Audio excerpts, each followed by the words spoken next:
আজকে আমরা মূলত আলোচনা করব কিয়ামতে আল্লাহর সামনে যারা উঠবে এর মধ্যে থেকে 4 শ্রেণীর ব্যক্তি যারা আল্লাহর কাছে উঠবে তাদের ওঠার পরে তাদের মুখ দিয়ে তারা কি বলবে, যেই পয়েন্টে তারা আটকায় গেছে ওই সমস্যাগুলো লাগেই জানাইছেন। যদি আমাদের মধ্যে থাকে তাহলে আমরা শুধরাই নিব, আর যদি না থাকে তাহলে আমরা আরো ভালো মুসলিম হওয়ার জন্য চেষ্টা করব। এই জন্য আজকে আমাদের আলোচ্য বিষয় পরকালে আল্লাহর সামনে উত্থিত 4 ধরনের মানুষের বর্ণনা এবং তাদের ধরা খাওয়ার কারণ। একসাথে বলতে হবে। আজকে আলোচনা হবে কয় ধরনের বর্ণনা, একসাথে বলতে হবে কয় ধরনের। হাতগুলা ডান হাতটা রেডি করেন, নিচে নামান, নিচে নামাই বলবো কয় ধরন, একসাথে বলবেন 4 ধরন। কয় ধরন? সব হাত একসাথে ওঠে নাই, একসাথে তুলতে হবে কয় ধরন। আরেকটা সুযোগ দিলাম, কয় ধরন। এই 4টা শুনবো, নিজেদের জীবনে নিব এবং চলে যাব। রাজি আছেন ইনশাল্লাহ? রাজি আছেন ইনশাল্লাহ? চলেন তাহলে আমরা আলোচনার মধ্যে প্রবেশ করি। আল্লাহ রাব্বুল আলামিন প্রথম যে দলের বর্ণনা দিচ্ছেন, আল্লাহ বলছেন, ও আমার হাবিব, যখন আপনার কাছে ইসলাম আসলো, আপনার কাছে যখন ঈমান দিয়ে দেওয়া হলো, নবী যখন দাওয়াতের কাজ শুরু করলেন, দাওয়াতের কাজ শুরু করার পরে ইমানদারদের প্রতি কি অত্যাচার হয়েছিল কম বেশি আমরা জানি। হযরতে বেলালের প্রতি কি অত্যাচার হয়েছে, হযরতে খাব্বাব খুবাইব রাদিয়াল্লাহু তাআলা আনহুর প্রতি কি অত্যাচার হয়েছে, আল্লাহর নবী এগুলা সবগুলা দেখতেন। কিন্তু নবীজির ব্যাপার আল্লাহ বলছেন, হারিসুন আলাইকুম বিল মুমিনিনা রাউফুর রাহিম। নবী অত্যন্ত দয়াদ্র ছিলেন, দিলটা তার দুনিয়ার সবচেয়ে নরম দিল ছিল। আল্লাহ নবী এই কষ্টগুলা দেখতেন আর তার দিলটা তার ফেটে যেত। আল্লাহ বলছেন, ও আমার হাবিব, কিন্তু আজকে আপনাকে এমন একটা দিনের বর্ণনা দিব যেই দিন আপনি ভিন্ন রকম একটা কিছু দেখবেন। আপনাকে মাকামে মাহমুদে বসায় দেওয়া হবে। আপনি মাকামে মাহমুদে বসার পরে আপনার সামনে পুরা হাসরের ময়দান চলে আসবে। ওই দিন আপনি প্রথম একটা দলকে দেখবেন, তাদের ব্যাপারে আমি আল্লাহ আপনাকে জানাচ্ছি কি দেখবেন। আল্লাহ বলছেন, ওয়ালাউ তারা ইদ উকিফু আলান নারি ফাকালু ইয়া লাইতানা। ও আমার হাবিব, আপনি দেখবেন একদল লোককে জাহান্নামের ফেরেশতা ওয়াসিকাল্লাযিনা কাফারু ইলা জাহান্নামা যুমারা, পিটাইতে পিটাইতে জাহান্নামের সামনে এনে হাজির করেছে। যেই না হাজির করছে, আজব এক সফটওয়্যার, আজব এক পাসওয়ার্ড তার সাথে মিলে গেছে। হাত্তা ইযা জাউহা ফুতিহাত আবওয়াবুহা, জাহান্নামের সামনে আসার সাথে সাথে জাহান্নামের দরজা খুলে গেছে। কিন্তু তাদেরকে জাহান্নামে ফেলার আগে জাহান্নামের সামনে তাদেরকে দাঁড় করানো হবে। আল্লাহ বলছেন, এবার তারা বলতে শুরু করবে, ফাকালু ইয়া লাইতানা। তারা একসাথে বলবে, আমাদের জন্য আজকে বড় আফসোস। সাথে সাথে জিজ্ঞাসা করা হবে, তোমাদের আফসোসের কারণ কি? তারা বলতে শুরু করবে, নুরাদ্দু ওয়ালা নুকাদ্দিবা বিআয়াতি রাব্বিনা ওয়া নাকুনা মিনাল মুমিনিন। সবাই মিলে বলতে শুরু করবে, আল্লাহ রে, আজকে আমাদের আফসোসের কারণ, একবার যদি আমরা দুনিয়ায় ফেরত যেতে পারতাম। ফেরেশতারা বলবে, ব্যাককল কোথাকার, দুনিয়ার থেকেই তো ফেরত আসছিস, আবার কেন দুনিয়ায় ফেরত যেতে চাস? সাথে সাথে তারা বলবে, 2টা বিষয় ঘাটতি ছিল দুনিয়ায় আমাদের, এই জন্য আমরা আবার একটু দুনিয়ায় ফেরত যেতে চাই। কি ঘাটতি? বলে, 1 নম্বর, একবার যদি আমরা দুনিয়ায় ফেরত যেতাম, আমরা আর কখনো আল্লাহর আয়াত অস্বীকার করতাম না। তার মানে বোঝা যায় দুনিয়ায় থাকা অবস্থাতে এই মানুষগুলা আল্লাহর আয়াত অস্বীকার করেছিল। এখন গাজীপুরের মুসলমানকে যদি জিজ্ঞাসা করি, একটু বুদ্ধি কাটায় উত্তর দেন তো, আমরা কি আল্লাহর আয়াত অস্বীকার করি? কথা বলেন, করে? বলছি তো আওয়াজ দিয়ে না। কিন্তু এবার একটু হিসাব মিলাই, আমি ওই দলের মধ্যে আসি না নাই। আপনি হঠাৎ করে রওনা হয়ে গেছেন ঈদের সময় বাড়িতে, ঈদের সময় বাসের মধ্যে সিট পাওয়া বিরাট টাফ। আপনি টঙ্গী পার হইয়া গাজীপুর দিকে চন্দ্রার দিকে যখন যাচ্ছেন, বাসের মধ্যে এমন ভিড়, পা ফেলার মতো জায়গা নাই, রডটা কোনো রকম ধরে ধরে দাঁড়ায় দাঁড়ায় যাওয়া লাগে, হয় কিনা এরকম? নড়ার সুযোগ নাই, চড়ার সুযোগ নাই। হঠাৎ করে আসরের আজান শুনেছেন আপনি, হঠাৎ করে মুয়াজ্জিন আজান দিয়েছে, হাইয়া আলাস সালাহ, আপনার হৃদয়ের মধ্যে ডাক দিছে, নামাজটা তো আমার পড়ে ফেলা উচিত, কিন্তু আপনার ওযু নাই, তায়াম্মুম করবেন এরকম পরিবেশ নাই, বা সালারাজে দাঁড়ায় বলবেন নামানোর মতো সুযোগ নাই। আপনার ভিতরে অশান্তি, নামাজ বোধহয় মিস হয়ে গেল, না নামাজ পড়তে পারি না, বাস কখনো কেবলার দিক ঠিক থাকে না, কোনো দিক হয়। এরকম করতে করতে মাগরিবের ওয়াক্ত এসে গেছে, আপনার নামাজটা ফৌত হয়ে গেছে।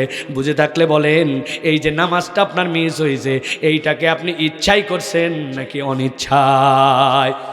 অনিচ্ছায়। এইটা আপনার জন্য আল্লাহ রাব্বুল আমিন মাফ করে দিতেও পারেন, কিন্তু আপনার কোনো কাজ নাই। আপনি বসে আছেন, আপনি শুয়ে আছেন, আপনার অজস্র ফুরসত আছে, কিন্তু আপনার জন্য মসজিদ থেকে আজান হয়ে গেছে, আপনি নামাজে যান নাই, মসজিদের আশপাশে ঘুরছেন, আড্ডা মারছেন, ক্যারাম বোর্ড খেলছেন, চা খাইছেন, মোবাইল চালাইছেন, কিন্তু নামাজের মধ্যে হাজির হয় নাই। অথচ আল্লাহ আপনাকে নামাজের জন্য ডাক দিয়েছিল, এইটাই নামাজ যে বাদ দিলেন, এইটা কি অনিচ্ছাই না ইচ্ছায়? ওই দিন যাওয়ার পর আল্লাহ যদি জিজ্ঞাসা করেন, বান্দা তুই আবার কেন দুনিয়ায় ফেরত যেতে চাস? আপনি বলতেন, ওয়ালা নুকাদ্দিবা বিআয়াতি রাব্বিনা, আল্লাহ তোমার আয়াত আমি বুঝছিলাম, কিন্তু আল্লাহ আমি বুঝে না বুঝে অনেক সময় তোমার আয়াত অস্বীকার করে ফেলছি। মানুষ অনেকবার আপনাকে বলছে নামাজ পড়া লাগবে, সত্য বলা লাগবে, মিথ্যার পক্ষে থাকা যাবে না, ধোঁকা দেওয়া যাবে না, চোখের গুনাহ করা যাবে না, এইগুলো আল্লাহর আয়াত আপনি জানতেন, কিন্তু এগুলো মানে নেন। এখন বলেন তো, আল্লাহর কাছে যাওয়ার পরে যদি বলে, আল্লাহ আমাকে আরেকটা সুযোগ দাও, আমি দুনিয়ায় যেতে চাই, ওই দিন যাওয়ার পরে কি দুনিয়ায় ফেরত আসা যাবে? আল্লাহ এই জন্য বলছেন, দুনিয়ায় থাকতে ঠিক হয়ে যাও। এক নম্বরে, তোমার দ্বারা যেন আল্লাহর কোনো আয়াত অস্বীকার না হয়, এইটা তোমার প্রাথমিক পর্যায়, কিন্তু এইটার একটা চূড়ান্ত পর্যায় আছে, ওইটা বললে আবার আপনাদের মধ্যে ঝামেলা হতে পারে। বলা যাবে ভাই? ঝামেলা হবে না তো? অনেক মানুষ আপনি খুঁজে পাবেন, পণ্ডিত মার্কা মুসলমান, উনাকে যদি বলেন নামাজের ইসলাম, নো প্রবলেম, রোজার ইসলাম, নো প্রবলেম, করা উচিত, জাকাতের ইসলাম, ফরজ হলে দেওয়া উচিত, হজ দু একবার আমার সুযোগ হলে আল্লাহ দিলে চান্স পেলে করব। কিন্তু ওই মানুষকে যদি আপনি বলেন, যেই মানুষেরা বাংলাদেশের টাকাগুলা বিদেশে পাচার করে দিল, বাংলাদেশের ব্যাংকগুলা হাওয়া করে দিল, রাস্তাঘাটগুলা ইচ্ছা মতো তাদের মতো বানায় বানায় টাকা নষ্ট করলো, দেশের টাকা বিদেশে পাচার করে দিল, দুর্নীতির মহাসমুদ্র করলো, আগামীর বাংলাদেশে এই চোরদের বিচারটা আল্লাহর দেওয়া পেনাল কোড অনুযায়ী হোক, এই বিচারগুলা আল্লাহ রাব্বুল আমিনের দেওয়া নিয়ম তরিকা অনুযায়ী হোক, আল্লাহর শরীয়ত অনুযায়ী হোক। কোনো নারীকে যদি কেউ অপমান করে, তাহলে আল্লাহর দেওয়া তরিকা অনুযায়ী তার বিচার করা হোক। এই মানুষগুলাই তখন বলে, ইসলামের আইনগুলা মধ্যযুগের, ওইগুলা আমাদের সমাজে চলে না, নামাজ রোজা চলে কিন্তু আল্লাহর আইন চলে না, এরকম বলনেওয়ালা লোক আছে না? না, কথা বুঝে বলেন, আছে? আল্লাহ বলছেন, ওই দিন যাওয়ার পরে তারা বলতে শুরু করবে, আল্লাহ একবার দুনিয়ায় ফেরত পাঠাও, ওয়ালা নুকাদ্দিবা বিআয়াতি রাব্বিনা, এবার গেলে তোমার কোনো আয়াত অস্বীকার করব না। এই জন্য প্রিয় মুসলমান, আপনাকে সিদ্ধান্ত নিতে হবে, আল্লাহর সমাজ, আল্লাহর আইন কবে প্রতিষ্ঠিত হবে আমি জানি না, কে প্রতিষ্ঠিত করবে তাও জানি না, কিন্তু আল্লাহর দেওয়া বিধান, আল্লাহর দেওয়া হুকুম, আল্লাহর দেওয়া শরীয়ত, তার থেকে উন্নত কোনো বিধান নাই, ওইটার প্রতি ঈমান আনার নাম মুসলমান, ঠিক না? ওইটা ক্লিয়ার না হলে আপনার ঈমান আনা হয় নাই। আল্লাহ বলছেন, এক নম্বর আসামি হাজির, এবার বাকিরা বলবে, ওয়ানা কুনা মিনাল মুমিনিন, আল্লাহ আর একবার দুনিয়ায় ফেরত পাঠাও, আমি তোমার প্রতি পূর্ণ ঈমান রেখে আসব। তার মানে বোঝা যায় ওনার ঈমানের মধ্যেও কতক জায়গাতে কিছু ঘাটতি ছিল, ঠিক না? অনেক মহিলা পাবেন আপনি, মা বোনেরা আওয়াজ শুনতেছে, বাপ রে বাপ, উনি যখন চাকরিতে যায় তখন ওনার পর্দা আছে, উনি যখন বাজার করতে যায় পর্দা আছে, কিন্তু দেখবেন যেই না ঈদের দিনে গেছে, যেই না কোনো বিয়ার দাওয়াত পাইছে, উনার সাজগোজ চলাফেরার মধ্যে তখন আর ইসলাম নাই। তার মানে বুঝে ইসলাম কতক জায়গায় লাগে আর কতক জায়গায় লাগে না। ওই মানুষগুলা কিন্তু আল্লাহর কাছে যে ফেঁসে যাবে। আল্লাহ বলছেন, ওয়ানা কুনা মিনাল মুমিনিন, ওই দিন বলবে, আল্লাহ বুঝি নাই দুনিয়ায়, এবার একবার দুনিয়ায় ফেরত পাঠাও, আমরা পূর্ণ ঈমানদার হয়ে আসব। আওয়াজ দিয়ে বলেন, ওই হাসরের ময়দানে যাওয়ার পরে দুনিয়ায় কি আবার ফেরত আসা যাবে? তারা আল্লাহর কাছে বলতে শুরু করবে, রব্বানা আবসারনা ওয়া সামি'না ফারজি'না না'মাল সালিহান ইন্না মুকিনুন। আয় রব্বুল আমিন, আজকে তোমার আযাব দেখে ফেলছি, আজকে তোমার বিচার আমার সামনে হাজির হয়ে গেছে। আল্লাহ আল্লাহ আমাকে একবার দুনিয়ায় ফেরত পাঠাও। কেন দুনিয়ায় যেতে চাও? নামাল সলিহা, আল্লাহ আমাদের কিছু আমলে ঘাটতি আছে, এবার একবার ফেরত পাঠাও, আমরা আমল করে তোমার কাছে আসব। আল্লাহ বলছেন বান্দারে এখনো হাসরের ময়দান হয় নাই, এখনো তোমার আমল আল্লাহর সামনে উপস্থাপিত হয় নাই, কিন্তু আজকে গাজীপুরে তোমাকে জানাই দেওয়া হচ্ছে মুসলমান, নিজের আমলের দিকে তাকাও, একবার বিবেচনা করে আসো রব্বুল আমিনের কাছে তোমার আমলের ঘাটতি কি। আমাদের সালাফরা বলতেছেন এই আমলের ঘাটতি দ্বারা মূলত আল্লাহ কি বুঝাইছেন জানো নাকি? নিজেদের জীবন যদি একটুখানি অ্যানালাইসিস করে আমরা বুঝতে পারবো। ওই যে যখন 10 বছর বয়স ছিল, 11 বছর বয়স ছিল, মক্তবে গেছিলাম, 10টা সূরা মুখস্থ করছি। আজকে আমার বয়স বাড়তে বাড়তে 40 হয়ে গেছে, 50 হয়ে গেছে, আজকে আমি নানা হয়ে গেছি, আজকে আমার সংসার হয়ে গেছে, আজকে আমার জমি হয়ে গেছে, কত দিকে বাড়লাম। কিন্তু এই 10 বছর বয়সে যে 10টা সূরা মুখস্থ ছিল, বাকি 40 বছর বয়সে আর একটা নতুন সূরা মুখস্থ হয় নাই।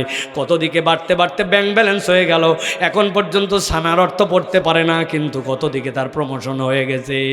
আল্লাহ বলছেন ওই দিন যাওয়ার পরে বলবেন না আমাল সলিহা, একবার ফেরত পাঠাও আল্লাহ, আমি দেখো কেমনে ভালো কাজ করে আসি। আল্লাহ বলছেন ওই দিন সুযোগ নাই, আজকে তোমার জন্য জানানো হচ্ছে, আজকের থেকেই তুমি প্রস্তুতি নাও, ঠিক কিনা? তাহলে 1 নম্বর হালতের লোকেরা যারা উঠবে, উঠার পর আল্লাহর কাছে বলবে আল্লাহ আমি দুনিয়ায় ফেরত যেতে চাই 3 কারণে, তোমার আয়াত পূর্ণ মানবো, পূর্ণ মুমিন হব, আর নেক কাজ করে আবার আসবো। তার মানে এই 3টাই যদি আমার ঘাটতি থাকে, আল্লাহ বলছেন এই 3টা ঠিক করো আর আমার কাছে চলে আসো, যাতে তুমি না আটকাও। আল্লাহ জানো এই 3 দিকে আমাদের খেয়াল দেওয়ার তৌফিক দেন, বলেন আল্লাহুম্মা। 2 নম্বরে এবার চলেন, আল্লাহ বলছেন আল্লাহর সামনে একদল লোক এবার উঠবে। কিভাবে তারা উঠবে, কি বলবে আল্লাহর কাছে? আল্লাহ কোরআনে বলছেন তারা বলতে শুরু করবে ইন্না আনজারনাকুম আযাবান করিবা ইয়াওমা ইয়ানজুরুল মার'উ মা কদ্দামাত ইয়াদাহু ওয়া ইয়াকুলুল কাফিরু ইয়া লাইতানি কুনতু তুরাবা। আল্লাহ বলছেন একদলের সামনে তাদের আমলনামা হাজির হয়ে যাবে। ও তরুণ, ও যুবক, তুমি ভালো করে বোঝার কথা, আল্লাহ যেই কথা বলতেছেন ছোট্ট একটা উদাহরণ তোমাদের জন্য দেই। আল্লাহ বলছেন ইয়াউমা ইয়ানজুরুল মার'উ মা কদ্দামাত ইয়াদা, সে অগ্রের জন্য কি প্রেরণ করছে তার হাতের সামনে চলে আসবে। তুমি যেই কোম্পানির সিম ব্যবহার করো, ওই কোম্পানি তোমাকে অফার দিছে 10 জিবি তোমার জন্য ইন্টারনেট দিবে। এই অফার প্রত্যেক দিন নয়, একদিনের জন্য, তবে শর্ত হচ্ছে 110 টাকা তোমার মোবাইলে থাকা লাগবে। ওই 110 টাকা দিয়ে 10 জিবি ইন্টারনেট কিনতে পারবে। কিন্তু তোমার মোবাইল তুমি চেক করে দেখছো 109 টাকা 90 পয়সা তোমার মোবাইলে। চিন্তা করছো এতদিন ধরে এই কোম্পানির সিম ব্যবহার করি, আমি তো আবার সামনে ফ্লেক্সিও তুলবো, টাকাও তুলবো, মাত্র 10 পয়সা কম আছে, কিন্তু 10 জিবির অফারটা নেওয়া লাগবে। তুমি যদি এখন তোমার মোবাইল থেকে ওই 109 টাকা 90 পয়সা দিয়া ওই ইন্টারনেটের প্যাকেজ কেনার জন্য সেন্ড করো, বুঝে থাকলে বলো তো কোম্পানি কি তোমার অফার অ্যালাউ করবে? কয় পয়সা কম? আমি কি ফাঁকি দিব না? কি ফাঁকি তো দিব না, সুযোগ পাইলে আবার রিসার্চ করব। কিন্তু কোম্পানি এত কিছু বলবে না, কোম্পানি বলবে you have not sufficient balance, তোমার পর্যাপ্ত টাকা নাই, please research and try again. আপনার মাত্র 10 পয়সা কম, কিন্তু আপনার আর প্যাকেজ চালু হয় না। আল্লাহ বলছেন ইন্না আনজারনাকুম আযাবান করিবা ইয়াওমা ইয়ানজুরুল মার'উ মা কদ্দামাত ইয়াদাহু ওয়া ইয়াকুলুল কাফিরু ইয়া লাইতানি কুনতু তুরাবা।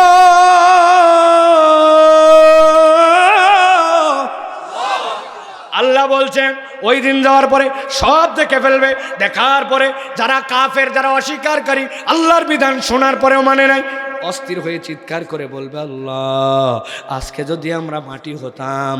নবী বলছেন এত কিছু থাকতে মাটি হবে কেন? আবার চলেন পেছন দিকে একটু যাই।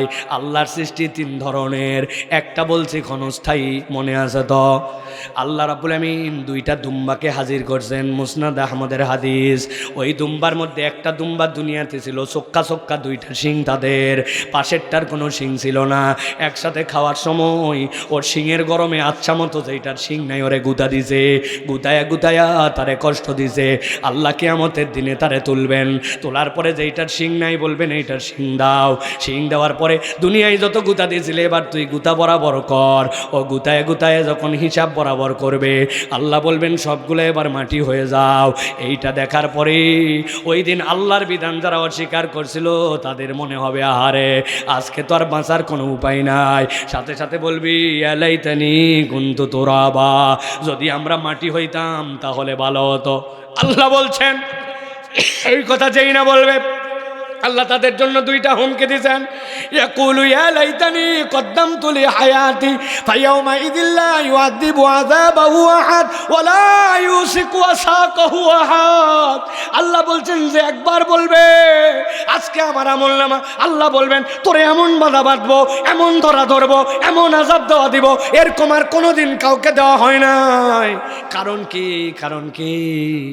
আল্লাহ বলছেন তোমরা না দুনিয়ার বুকে রব্বুল আলামিনের কোরআন শুনেছিলে, এইরকম সিচুয়েশন যে হবে তোমাদেরকে জানানো হয়েছিল। আল্লাহ বলছেন ওই মানুষগুলো এইটা বলার সাথে সাথে তাদের জন্য একটা আযাব শুরু হবে। কোরআনে আল্লাহ বলছেন একদল লোক আম্মা মান উতিয়া কিতাবাহু বিয়ামিনি, ডাক দেওয়া হবে এদিকে আসো, ডান হাতে তোমার আমলনামা, যেই না ডান হাতে আমলনামা দেওয়া হবে তাদের হিসাব সাথে সাথে সহজ হয়ে যাবে। আল্লাহ বলছেন ওই মানুষগুলো এত খুশি হয়ে যাবে ওয়ায়ানকালিবু ইলা আহলিহি মাসরুরা। গরুর বাছুর জীবনে যদি দেখে থাকেন বিয়ানোর পরে 2 দিন 3 দিন পরে পাগলের মতো শুধু লাফায়, হরিণের বাচ্চার মতো লাফায়, মানুষেরা সাবধানে রাখে চুলা পর্যন্ত ছাই যেন তার ঢুকে না যায়। আল্লাহ বলছেন ওই ইমানদার সাথে সাথে ডান হাতে আমলনামা পাওয়ার পরে ইয়ানকালিবু ইলা আহলিহি মাসরুরা, তার আত্মীয় স্বজনের কাছে দৌড়ায় দৌড়ায় যাবে, আল্লাহ আমাকে কি দিছেন কি দিছেন। বান্দাকে আল্লাহ ডাক দিয়ে বলবেন সালামুন কাওলাম মির রব্বির রহিম, বান্দা দাঁড়া আজকের দিনে তোর জন্য আরো নাজ নিয়ামত আছে। প্রথম নিয়ামত হচ্ছে ওমতাজুল ইয়াউমা আইয়ুহাল মুজরিমুন, আজকের দিনে দুনিয়ায় যেরকম সকলকে একসাথে রাখছিলাম একসাথে রাখবো না, ভালো মানুষ আলাদা খারাপ মানুষ আলাদা। আল্লাহ বলছেন ঠিক ঠিক ওই সময় আরেক শ্রেণীর আমলনামা আসতে শুরু করবে। ও আম্মা মান উতিয়া কিতাবাহু বিশিমালিহি, আল্লাহ বলছেন আরেক দলের আমলনামা দেওয়া হবে বাম হাতে। এইটা এরকম নয়, ডাক দিয়ে বলবে এদিকায়, হাত পাত বাম হাতে আমলনামা দিয়ে দেওয়া হলো এরকম নয়। আল্লাহ কোরআনে বলছেন ও আম্মা মান উতিয়া কিতাবাহু ওয়ারা আযহরিহি, একদল ফেরেশতা এসে হাতটা টেনে নিবে, নেওয়ার পরে পেছন দিক থেকে বক্ষ ভেদ করে দিবে, ফুটা করে সামনে দিকে হাত বের হয়ে যাবে। এই হাত বের হয়ে নিজের বক্ষ ভেদ করে সামনে আসা এটা এত কঠিন এত কঠিন। আল্লাহ বলছেন তাদের কাছে জাহান্নাম, তাদের কাছে বাকি বিষয় পরে থাকবে। তারা চিৎকার করে বলতে শুরু করবে ইয়া লাইতানি লামুতা কিতাবিয়া ওয়া লাম আদরি মা হিসাবিয়া ইয়া লাইতাহা কানাতিল কাদিয়া। আল্লাহ রে আজকে যদি আমাদের কিতাব না দিতা, আমাদের বিচার না করতাম, মৃত্যুই যদি শেষ হয়ে যেত, জাহান্নাম দাও যা দাও তাই দাও, কিন্তু এই বাম হাতের আমলনামা কেমনে আমরা সহ্য করব?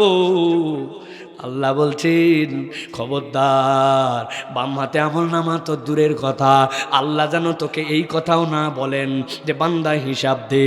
কেউ যদি কারো কাছে যদি আল্লাহ বলেন বান্দা হিসাব দে, সে আল্লাহর কাছে হিসাব দিতে পারবে না। এই জন্য আল্লাহ জানায় রাখতেছেন ওয়াল তানজুর নাফসুম মা কদ্দামাত লিগাদ। ব্যাংক ব্যালেন্স করলে চাকরির সিকিউরিটি 3 মাসের জন্য রাখছো, যদি আমাকে গার্মেন্টস থেকে বের করে দেয় অন্তত 5 মাস যেন চলতে পারি, এরকম কোনো একটা ক্যাপাসিটি আমার আছে। কিন্তু যদি আজকে রাত্রে শেষ রাত হয়ে যায়, কালকে যদি হায়াত শেষ হয়ে যায়, আল্লাহর সামনে কেমনে দাঁড়াবো এই সালান কিন্তু রেডি না। এটা কেন ভাই? এই জন্য আল্লাহ বলছেন সাবধান হও, আমি তো তোমারে বেশি কিছু করতে বলি নাই। ওয়াল তানজুর নাফসুম মা কদ্দামাত লিগাদ, তুমি সামনের জন্য কি করতেছো? আল্লাহর হুকুমগুলো পালন করো, প্রত্যেক দিন নামাজ কালামগুলো ঠিকঠাক মতো আদায় করো, আল্লাহর জন্য নিজেকে একটু উৎসর্গিত করো, মুখের হেফাজত করো, চোখের হেফাজত করো, কমসে কম মুখের 3টা গুনাহ বাদ দিয়ে দাও। গিবটটা করো না, গালিটা দিও না, মিথ্যাটা বলো না। আর তোমার ইনপুট যেইগুলা তোমার জীবনের মধ্যে ঢোকে, তার মধ্যে সবচেয়ে খতরনাক অঙ্গ হচ্ছে তোমার চোখ। তুমি তোমার চোখকে হেফাজত করো। আল্লাহ বলছেন আল্লাহ তোমার আমল নামাকে হেফাজত করবেন। সুবহানাল্লাহ। তাহলে দ্বিতীয় প্রকারের মানুষ যারা উঠার পরে বলবে আল্লাহ সব পাইছি, কি বিপদ? আল্লাহ বলছেন বিপদ আজকে বলিস কেন? আমি আগের থেকেই জানাই রাখলাম। তাহলে আমাদের নিজেদের জীবনে কিছু আমল বাড়ানোর চেষ্টা করা লাগবে, ঠিক কিনা ভাই? ওই যে মসজিদে ঘড়ি ধরে ঢুকি ভাই, 2 মিনিট আগে ঢুকলে কি সমস্যা আমরা জানি না। আমরা 2 মিনিট আগে ঢুকবো না, জীবনে দুখুলুল মসজিদ পড়লাম না, তাহিয়াতুল ওযুর 2 রাকাত নামাজ পড়লাম না, নিজেরা ফরজ পড়ে টপ করে বের হয়ে 10 মিনিট মোবাইল চালায়, সুন্নতে মুআক্কাদা 12 রাকাত হেফাজতের আমার কোনো সুযোগ নাই। ওই যে ইমাম সাহেব একটা ভক্কর চক্কর বেদাত চালু করছে, আসসালামু আলাইকুম রহমতুল্লাহ, আসসালামু রহমতুল্লাহ, এরপরে হাত তুলে দিছে হুজুর, এই যে সুমাসুমি দিয়ে বের হয়ে গেলাম। অথচ নামাজের পরে আমার আজকার ছিল যেইগুলা, ওইগুলা একটুকু পড়লাম না, ওইগুলা বাদ দিয়া আমি একদম পুরা জিন্দেগিটা এরকম করে পার করে দিলাম। এত সহজ নয় ভাই। আল্লাহর সামনে যেহেতু দাঁড়াতে হবে, তাহলে আল্লাহর সামনে যাওয়ার ন্যূনতম প্রস্তুতি নিয়ে যাওয়া লাগবে, ঠিক কিনা? আমরা একটু একটু করে নিজেদের আমল বাড়ানোর চেষ্টা করবো তো ভাই, করবো তো ভাই। 100 বার দরুদ শরীফের আমল করার জন্য একটু চেষ্টা করেন যে আল্লাহ তোমার জন্য আমি একটুখানি 100 বার দরুদ শরীফ পড়ার জন্য চেষ্টা করতেছি। প্রত্যেক দিন 100 বার চিন্তা করছেন কালেমা শরীফ পড়বো, লা ইলাহা ইল্লাল্লাহ ওয়াহদাহু লা শারীকা লা, কিচ্ছু লাগে না, সুবহানাল্লাহি বিহামদি সুবহানাল্লাহ আযীম, মেশিন চলতেছে আর আমার আমলনামা বাড়তেছে। আমি একটা টার্গেটের মধ্যে ঢুকে গেছি, প্রত্যেক দিন গার্মেন্টসে ঢুকবো, বের হবো, টার্গেট করছি আজকে 100টা সালাম দিব। আরে পুরা দিনের কামাই আপনার হয়ে গেছে। নিয়ত করছি প্রত্যেক দিন দিনের শুরুতে কিছু দান করব, দিনের শেষে কিছু দান করব, 2 টাকায় হোক আর 5 টাকায় হোক 10 টাকায় হোক, এটা আমার টার্গেট। কাউরে জানান দেওয়ার দরকার নাই ভাই, প্রত্যেক দিন আমি এতবার পড়ি এতবার করি, এইগুলো জানান দেওয়ার দরকার নাই, কিন্তু নিজের আমল ডেভেলপ করতে শুরু করব। অনেক দিন মুখের মধ্যে দাড়ি ছিল না, যা আর কতদিন এইটা হতে পারে না, আমি আল্লাহর জন্য এই দাড়িটা অন্তত রেখে দিব। পারবো না ইনশাআল্লাহ ভাই? পারবো না? কত হুজুর ওয়াজ করলো মাস ফালামিনাল কাবাইন ইজারি ফিন্নার, টাকনু নিচে না পড়লে কি হবে রে ভাই? আমার এমন কি ইজ্জত চলে যাবে? নবী যেটা পছন্দ করেন নাই, যা আমার প্যান্ট কাটে ফেললাম, টাকনুর উপরে তুললাম, লোকজন যা বলে বলুক গা, আমি আল্লাহর জন্য একটু করে ডেডিকেটেড হবে। আল্লাহ দেখবে আরে আমার বান্দা ওয়াজ শুনে পরিবর্তন হয়েছে রে, আমার বান্দা সুবহানাল্লাহ বিহামদি সুবহানাল্লাহ আযীম পড়ে জান্নাতে গাছ লাগানো শুরু করছে, মানুষকে সালাম দেওয়া শুরু করছে, মানুষকে সাদাকা করা শুরু করছে, নামাজ কালামে মনোযোগ দিছে। মসজিদে 2 মিনিট আগে যাইয়া, আগে দুখুলুল মসজিদ 2 রাকাত না পড়লেও কিছু হয় না, তাও আমার বান্দা একটু পড়ে দিছে।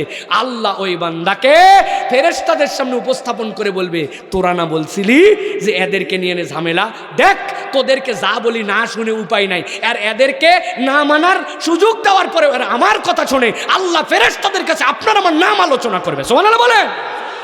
ও মুরব্বীদের কথা আলোচনা করবে না আল্লাহ। ওই মুরব্বীর কোনো কায়দা নাই জন্য এখন মসজিদে আগে যায় বসে আছে।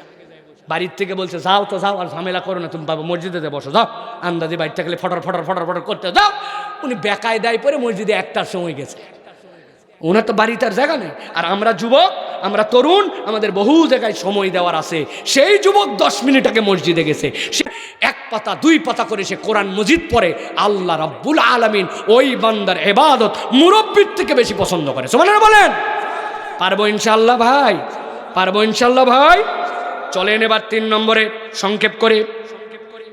আল্লাহ রাব্বুল আলামিন বলছেন কিয়ামতের দিনে এক শ্রেণীর লোক আল্লাহর সামনে উঠবে, অন্যদের থেকে এদের বিপদ ভিন্ন রকম হবে। আল্লাহ বলছেন ওই মানুষগুলা যখন আল্লাহর সামনে উঠবে, উঠার সময় তারা এমন একটা হালত নিয়ে উঠবে অন্য কেউ এই হালতে ওঠে নাই। আল্লাহ কোরআনে বলছেন ওয়ায়াউমা ইয়া'আদ্দুয যালিমু আলা ইয়াদাইহি ইয়াকুলু ইয়া লাইতানি ইত্তাখাযতু মা'আর রাসূলি সাবিলা।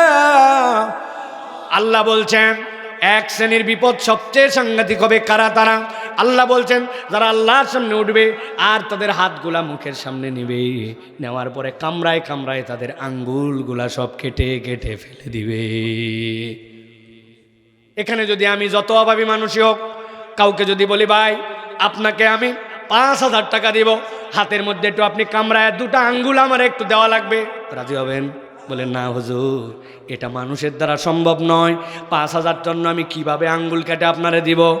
আমি অনেক সময় উদাহরণ দেই মজা করে, আমার তো 4টা মেয়ে, আমার 2 নম্বর মেয়ে যেইটা, ওর যখন কেবল দাঁত উঠছে বিরাট ঝামেলা ওরে নিয়ে, যারে দেখে তারে কামড় দেয়।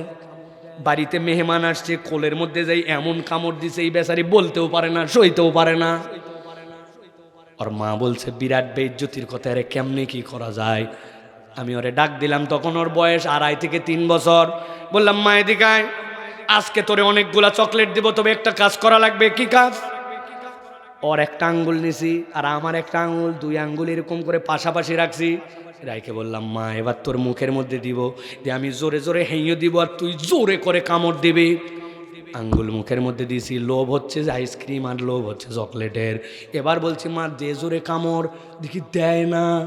ওর আঙ্গুলের ভাগে যখনই কামড় পড়ে তখন আর কামড়ায় না। 2.5 বছরের বাচ্চা নিজের আঙ্গুলে নিজে কামড় দেয় না। আল্লাহ বলছেন কিয়ামতের দিনে ইয়াউমা ইয়াদুজ জালিমু আলা ইয়াদাইহি, এক শ্রেণীর জালেম আল্লাহর সামনে আসবে, নিজের হাতে নিজে কামড় দিয়ে দিয়া আঙ্গুল কেটে কেটে আল্লাহর সামনে ফেলে দিবে। কি জুলুম তুমি করছো? কেন তুমি আজকে অবস্থায়? আল্লাহ বলছেন তাদের জুলুমের ধরনটা ভিন্ন। তারা বলতে শুরু করবে ইয়া লাইতানি ইত্তাখাযতু মা'আর রাসূলি সাবিলা, আমার সামনে 2টা রাস্তা ছিল, একটা নবীওয়ালা রাস্তা, একটা নবীওয়ালা তরিকা, একটা নবী ছাড়া তরিকা। আমারে বহুবার বুঝাইছে, কিন্তু আমি নবীওয়ালা রাস্তা নেই নাই। এই নবীওয়ালা রাস্তা না নেওয়াটাই একটা জুলুম। আল্লাহ বলছেন ওই দিন আঙ্গুল কাটতে কাটতে আল্লাহর সামনে ওই জালেমরা উঠবে। এই জন্য প্রিয় ভাইয়েরা, রাস্তা অনেকগুলাই থাকবে, পথ অনেকগুলাই থাকবে, তোমাকে সিদ্ধান্ত নিয়ে আল্লাহ এবং তার নবীর তরিকায় আসা লাগবে, ঠিক না? স্লোগান তো কয়দিন পরে দিবে, মুখ ভাইয়ের চরিত্র ফুলের মতো পবিত্র, নামাজ পড়েনি বিগত 40 দিন, ফজরেরটা জামাতে 1 ওয়াক্ত আছে না, তার পক্ষে স্লোগান। বাপ রে বাপ, সেই মার্কা তো আর নাই। আগে শুনছি ছিল হোঁকা মার্কা, ছিল না? কই ভোট দিবেন কাতে, কই হোঁক কাতে, হোঁক কাতে। এখন হোঁকা নাই, কিন্তু বহুত মার্কা। ভালো করে বুঝে নিবেন প্রিয় ভাইয়েরা, আমি কোনো দলের পক্ষে বিপক্ষে বলছি না, কিন্তু নবীর পক্ষে যে, নবীর আদর্শের পক্ষে যে, আপনাকে তার পক্ষে থাকতে হবে, নইলে ওই দিন যাওয়ার পরে বিপদ আছে, ঠিক কিনা? আপনাকে পরিবর্তন হতে হবে, আপনাকে আল্লাহর দিকে আসতে হবে। ও চাচা, বয়স তো 60-এর কাছাকাছি, আপনার দাড়ি নাই কেন? সমস্যা কি আপনার মুখে? হ্যাঁ, বলছে বাবা রাখতে তো চাই, কিন্তু তোমার চাচি আম্মা লাইক করে না। চাচি লাইক করে না জন্য উনি মুখে দাড়ি রাখে না, এরকম লোক আছে না ভাই? কয় হুজুর আমার সামনে বিয়ের কথা চলতেছে, তো যেই মেয়ের সাথে কথা হচ্ছে ওই মেয়ে আগেই বলছে হুজুর মুজুর পছন্দ না, এই জন্য হুজুর বিয়ের পরে দাঁড়িয়ে রাখবো। আমি ফতুয়া দিয়ে গেলাম, তোমার কোনো মেয়ের সাথে যদি কথা হয় আর ওই মেয়ে যদি তোমাকে দাঁড়িয়ে না রাখার জন্য বলে, তাহলে ওই মেয়েকে সরান, বিয়ে করা জায়েজ নাই, কারণ সে প্রকাশ্য ফিজকে সমর্থন করে, ঠিক না? ওই মেয়ের তকদির নাই তোমার সাথে বিয়ে হওয়ার, তুমি তালাক দাও, আগেই তোর বংশ তালাক। ব্যাকল, তুই নবীর দাড়ি পছন্দ করিস না, তোর সাথে কি এর বিয়ে, ঠিক না? দাড়ি নিয়ে টিটকারি মারে, আসে না এরকম? আমি সব জায়গায় গল্প করি মাঝে মাঝে, ইচ্ছা করে একটু খোঁচানি দেওয়ার জন্য। আছে, অনেক জায়গা আছে খোঁচা দেয়, ইসলামকে নিয়ে খোঁচা দেয়, নানান ধরনের কথাবার্তা বলে, শরীয়তকে নিয়ে অনেক কথা বলে। এরকম চিকন একটু দাড়ি, বেশি বড় না, এরকম ফুকু দাড়ি। আমাদের এলাকায় কিছু রাম ছাগলের এরকম দাড়ি হয়, দেখছেন আপনারা? উনারে নাকি বলছে তোর তো মুখে ছাগলের মতো দাড়ি। ওই ছেলে একটুকু চেতে নাই, ওর যা তাই বলছে যে আপনি যা বলছেন এক্স্যাক্টলি ওর রাইট। আমার যা তাই তো, সত্যিই দেখছি আমি ছাগলের এরকমই দাড়ি হয়, আমার সাপ দাড়ি না, আমি কি করবো স্যার, আমার যেরকম সেরকম। তুই চিন্তা করছি, আরে খ্যাপানোর জন্য বললাম, আমি তো খ্যাপেই না, উল্টা আরো হিসাব বরাবর করে দিছে। শেষে বলছে স্যার আমার যা তাই, তবে আমার একটা মনের কথা আছে, আপনি রাগ না করলে বলবো। বলছে বল তোর কি মনের কথা আছে বল, তোকে আমি যা কথা বলা বলেই দিছি। বলছে স্যার আমার দাড়িটা এইরকম ছাগলের মতো, দেখতেও ছাগলের মতো দাড়ি, আপনি তাই বলছেন, এই জন্য একটা হুবহু মিল। তবে স্যার আপনার চেহারার দিকে আমি যতবার তাকাই, আপনারে দেখলে আমার খালি কুত্তা কুত্তা লাগে। আপনার এলাকায় কুত্তার দাড়ি আছে তো না? আমাকে প্রিয় ভাইয়েরা, খবরদার, নবীর সুন্নাত নিয়ে, নবীর আদর্শ নিয়ে, নবীর কোনো কালচার নিয়ে যদি টিটকারি করে কেউ, ঈমান চলে যেতে পারে। বুঝে কথা বলা লাগবে। আমাদের অনেক সাংবাদিক, পণ্ডিত, বিভিন্ন ব্যক্তিবর্গ ইসলামের বিধানকে বলে মধ্যযুগীয়। এই বেকল, মধ্যযুগ বলতে ঠিক তুমি কি বুঝাতে চাও? ইসলাম কোনো মধ্যযুগের নয়। ইন্নাদ-দীনা ইনদাল্লাহিল ইসলাম, আল-ইয়াউমা আকমালতু লাকুম দীনাকুম ওয়া আতমামতু আলাইকুম নি'মাতি ওয়া রাদিতু লাকুমুল ইসলাম দীনা। সৃষ্টির শুরুর দিন থেকে আল্লাহ, ওই সৃষ্টির শেষ দিন পর্যন্ত আল্লাহ, তিনি ইসলামকে পছন্দ করেছেন। তুমি ইসলামকে যদি মধ্যযুগীয় বলো, তুমি কাফের, মুরতাদ হয়ে যাবে। না বুঝে বললে তওবা করো, বুঝে বললে ঈমান থাকবে না, ঠিক না? মুখ সামলায় কথা বলো। ইসলামের বিধান নিয়ে কথা বলার আগে দুইবার ভেবে কথা বলো। আকল নাই, কিচ্ছু নাই, ইসলামকে তুমি মধ্যযুগ বলো। ইসলামের থেকে উন্নত যুগ কিয়ামত পর্যন্ত আসে নাই, আসবে না। তোমার মাথা হচ্ছে মধ্যযুগ, ওটা হচ্ছে গোবর যুগ, ওটা হচ্ছে শয়তানের পেশাব যুগ। ওর মধ্যে কিচ্ছু আর ঢুকবে না। এমন অ্যাসিড আছে ওই জায়গায়, যা দিবে সব নষ্ট হয়ে যাবে। আল্লাহ রাব্বুল আলামিন ওদেরকে হেদায়েত বঞ্চিত করে দিয়েছেন। এই জন্য প্রিয় ভাইয়েরা, ইসলামকে পছন্দ করতে হবে, আল্লাহর নবীর তরিকা নিতে হবে। তাছাড়া ওই দিন যায় আঙ্গুলে কামড়ানো লাগবে। 3 নম্বর শেষ। এবার সর্বশেষ, লাস্ট পয়েন্ট আজকে। আল্লাহ রাব্বুল আলামিন বলছেন, কিয়ামতের দিনে এক শ্রেণী উঠবে, খুব ঠান্ডা মাথায়, শেষ কথা আমার, তারা আল্লাহর কাছে বলতে শুরু করবে, ইয়া ওয়াইলাতা লাইতানি লাম আত্তাখিজ ফুলানান খলিলা। আয় রব্বুল আলামিন, আমরা আজকে বড় বিপদে পড়ে গেছি। বুক চাপড়াবে, মুখ চাপড়াবে, জাহান্নাম তাকে গ্রাস করবে। বলে দাঁড়াও, জাহান্নামে ফেলার আগে তার মুখ দিয়ে কথাটা শুনে নাও। তারা বলতে শুরু করবে, আল্লাহ, আজকে আমাদের বিপদ ছোট্ট একটা কারণে। কি কারণ?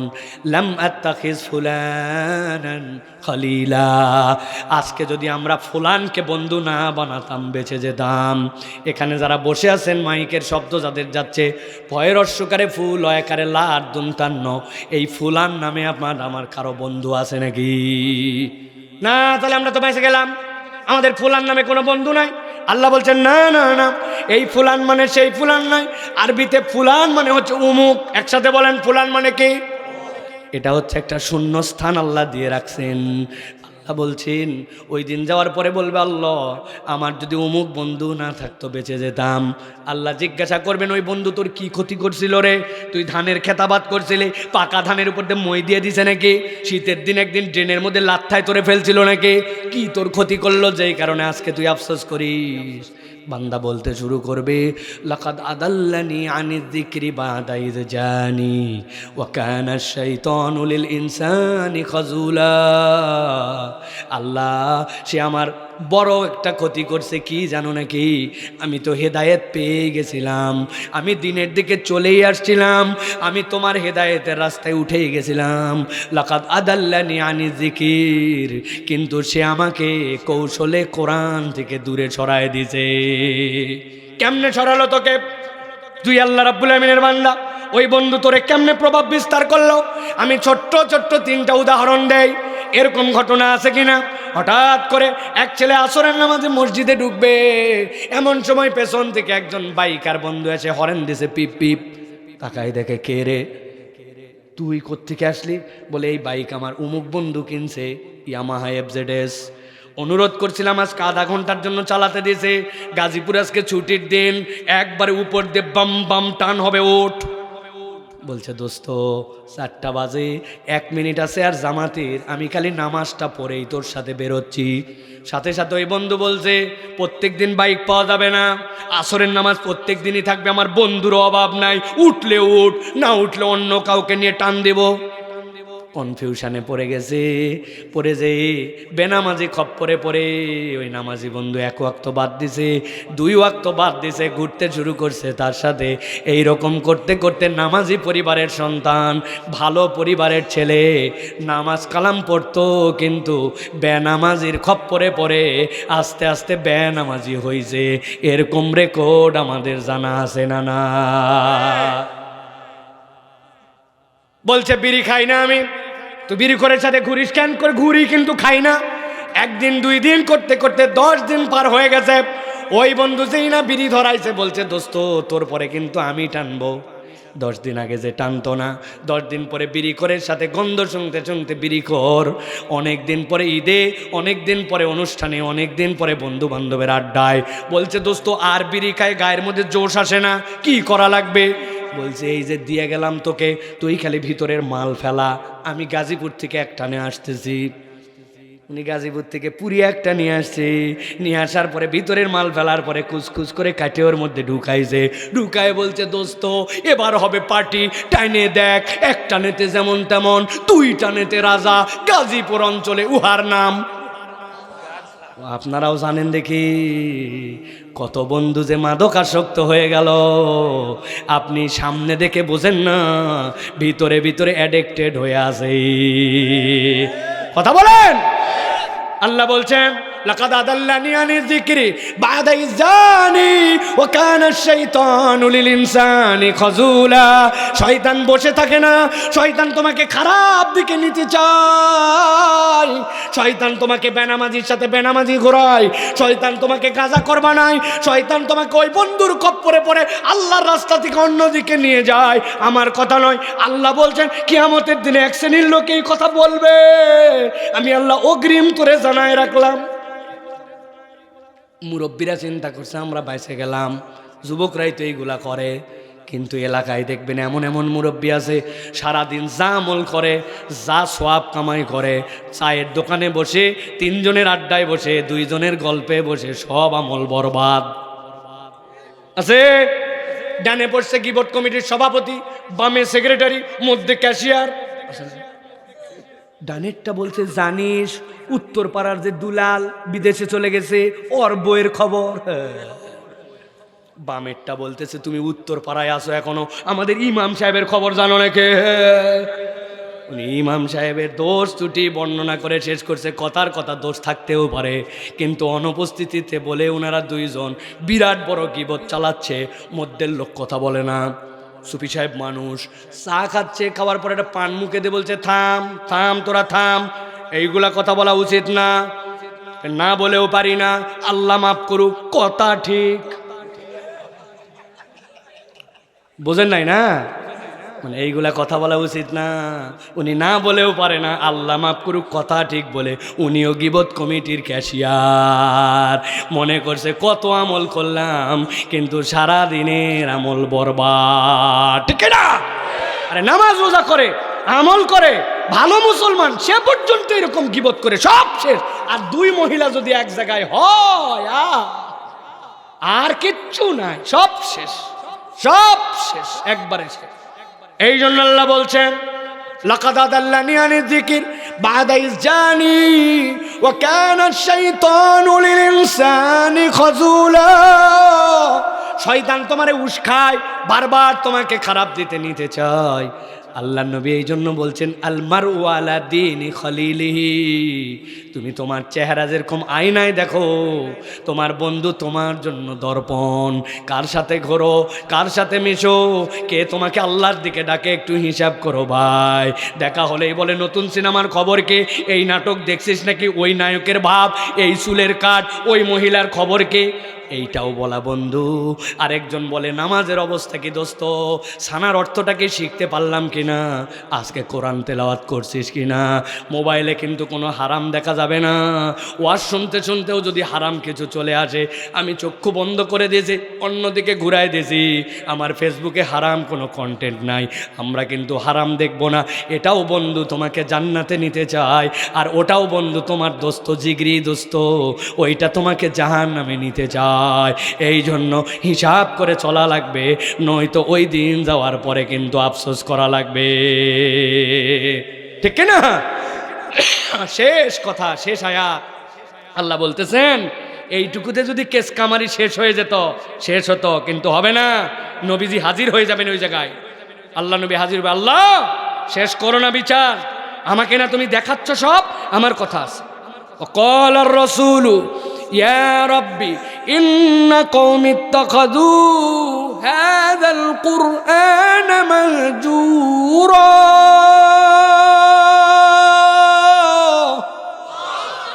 আল্লাহ এতক্ষণ পর্যন্ত যা বলছো তুমি আমি আমার উম্মতের নামে কোনো বিচার দেই নাই, এখন আমি বিচার দিলাম। ইন্না কওমি ইত্তাখাযু হাযাল কুরআনা মাহজুরা।